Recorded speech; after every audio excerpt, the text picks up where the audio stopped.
So Nicole Wallace, I wish I didn't feel so gutted. I wish I could stop thinking about those guys being scared in El Salvador. This is the bleeding heart lib.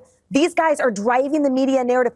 What about the worry and the fear for Americans who were scared here, like scared for their lives, like Lake and Wright? Like there's so many people who are in this position. Why do they always prioritize the illegal criminals first? Because the people that she's talking about are not criminals. 75% of the 238 men that were sent to CCOT have no criminal conviction. New data is out on who's been arrested in Los Angeles. 70% of the people who've been taken in, no criminal conviction. Right now, ICE has, according to their own numbers, they've detained 59,000, 47% of them, no criminal convictions. That's what people wanted. Worst first. That's not what they're getting, which is why Donald Trump's approval on immigration has plummeted. That's what Nicole Wallace is talking about. That's what Jasmine Crockett is talking about. And I think if you talk to the average person on the street, especially in one of these cities, but if you say, do you consider someone who's here illegally, who has committed no crime on U.S. soil to be a criminal? They would say no. Because the majority of Americans think that if you've been here and you haven't committed a crime, go about your business. We make $25 billion. $25 billion in Social Security taxes that they're paying in. These are people being picked up of job sites out of immigration court.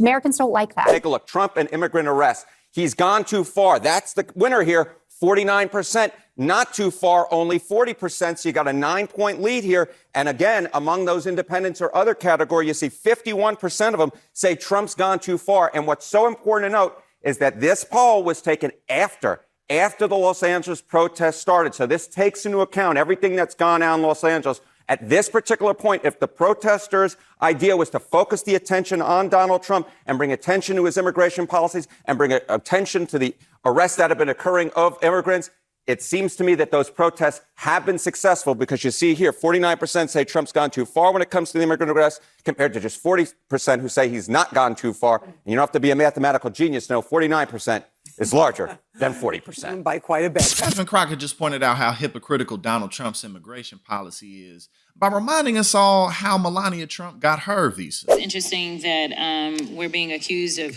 wanting all kinds of criminals to be on the streets, or that we don't believe that people should show up to their meetings and appointments. Last time I checked, there's a lot of people that are actually being grabbed as they are going in for their appointments. In fact, we know that one of the candidates that was recently running in this mayoral, he ended up being arrested because he decided that he was actually going to escort people that are actually showing up to their meetings. Or we know that the Pope, yes, the Pope himself decided that the church may need to have people that are going to escort people as they're going into their meetings. Because the reality is that what they are claiming what they want to do versus what they're actually doing, the actions don't match up. And while we are supposed to be talking about visas, somehow we continue to cherry pick and talk about one criminal act and another criminal act. And it is so very interesting to me that, yes, we will say people are xenophobic, because when you start to decide that just because somebody came from another country, they are automatically some kind of criminal, that does sound kind of xenophobic to me, because you are using a paintbrush to paint an entire group of people where the vast majority of them are coming here because they are actually seeking a better life. But let me get to what this hearing is supposed to be about. The idea that Trump and my Republican colleagues want to restore integrity and security in the visa process is actually a joke. Let me be clear. Integrity is not snatching lawful visa holders off the streets and throwing them into unmarked vans. Integrity is not revoking visas based on social media posts that hurt somebody's little feelings because kids decide that they want to go after Trump or this administration. We have a thing called free speech in this country. And since we're talking about integrity, I'm confused as to why my Republican colleagues aren't talking about the lack of integrity when it comes to the president's family's visas. Let me remind y'all that Melania, the first lady, a model, and when I say model, I'm not talking about Tyra Banks, Cindy Crawford, or Naomi Campbell level, applied for and was given an EB-1 visa. And what that stands for is an Einstein visa. Now, y'all that don't know, let me tell you how you receive an Einstein visa. You're supposed to have some sort of significant achievement, like being awarded a Nobel Peace Prize or a Pulitzer, being an Olympic medalist, or having other sustained extraordinary abilities and success in sciences, arts, education, business, or athletics. Last time I checked, the First Lady had none of those accolades under her belt.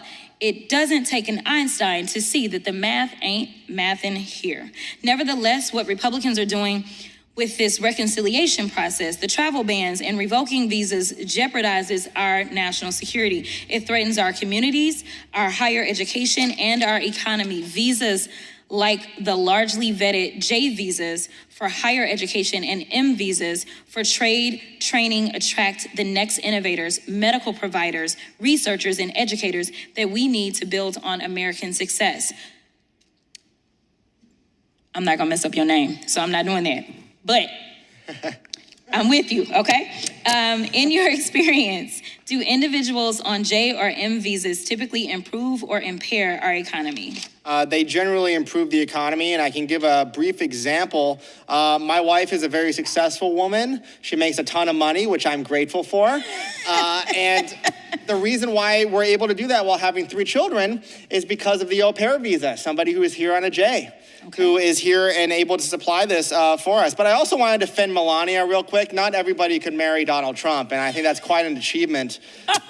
So I think she deserves credit for that. Nobody up here could have done it. You sure right, I couldn't do it. But anyway, in fact, J visa holders contribute $43.8 billion to the U.S. economy and support more than 300,000 jobs. And make no mistake, immigrants improve the health of U.S. citizens too, despite the fact we already have a doctor shortage. Trump's reckless travel ban and visa overhaul are exacerbating this crisis by impairing hundreds of hospitals with foreign-trained doctors set to do their residencies here in the United States, meaning fewer people will get the help they need and more people will die. Now, let me remind you that Republicans are trying to gut Medicaid. Roughly 4.5 million people receive caregiver services through Medicaid, and most of these folks are in red states. And wouldn't you know that in 2023, Kaiser Family Foundation estimated that almost 30% of long-term care providers or home caretakers were immigrants.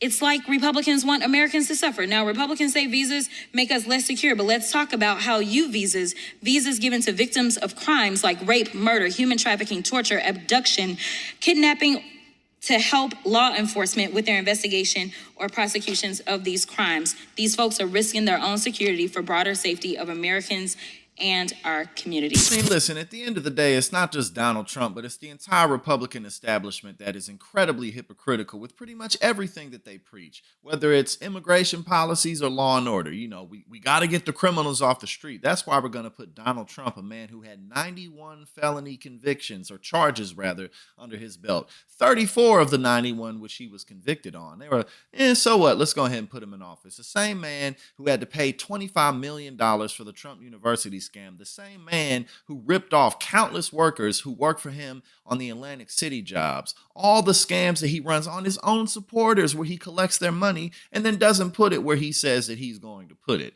And then, of course, we get to the immigration policies where now Stephen Miller, he's trying to get 3,000 migrants out of here a day. We have data that shows that there was only about 10,000 violent criminals, undocumented immigrants here, and 3,000 a day. Quickly, you're not getting those people. That's why he wants them to go up into 7-Elevens, Home Depots. Just get them out of here. If they're not white, get them out of here. You saw how they was whining and complaining about Zohran Mamdani. Mamdani, go ahead and do your thing, brother.